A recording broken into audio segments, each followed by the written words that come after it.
Kerala state police pensioners welfare association Kannur ജില്ലാ സമ്മേളനം സമാപിച്ചു. കണ്ണൂർ ജവഹർ ഓഡിറ്റോറിയത്തിൽ നടന്ന പൊതുസമ്മേളനം അഡ്വക്കേറ്റ് ടി.ഒ. മോഹനൻ എം.എൽ.എ. ഉദ്ഘാടനം ചെയ്തു.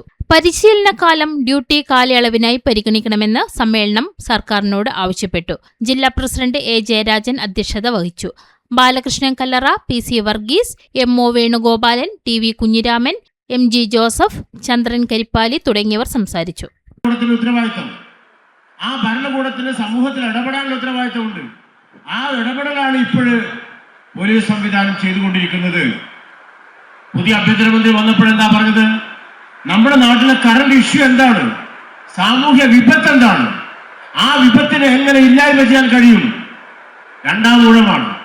അദ്ദേഹം ഇതിനു മുൻപ് വന്നപ്പോൾ പറഞ്ഞത് ബ്ലേഡ് മാഫിയക്കെതിരെയുള്ള ഒരു മൂവ്മെന്റ് ആയിരുന്നു. അത് ഫലപ്രദമായ ഇടപെടലുണ്ടായി സമൂഹത്തിൽ പലരുടെയും ആത്മഹത്യ തന്നെ ഒഴിവായിട്ട് പോയിരുന്നു. ഇപ്പോൾ ഓപ്പറേഷൻ തൂഫാൻ നിങ്ങൾ ആലോചിച്ച് നോക്കൂ. എന്റെയും നിങ്ങളുടെയും വീട്ടിൽ മക്കളില്ലേ, കൊച്ചുമക്കളില്ലേ?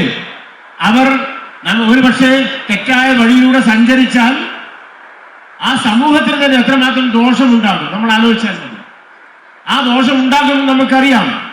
പക്ഷെ എന്നാൽ പോലും ഒരു വശത്ത് അതിന്റെ മാഫിയ വളർന്നുകൊണ്ടിരിക്കുന്നു. ഫലപ്രദമായ ഇടപെടൽ ഉണ്ടായിട്ടില്ല. അത് ആരാണിത് സപ്ലൈ ചെയ്യുന്നത്? ആ സപ്ലൈ ചെയ്യുന്നവരെ കണ്ടെത്തണം. ആ സപ്ലൈ ചെയ്യുന്ന ആളുകൾക്ക് എത്തിച്ചു കൊടുക്കുന്ന ആരാണ്, അവരെ കണ്ടെത്തണം.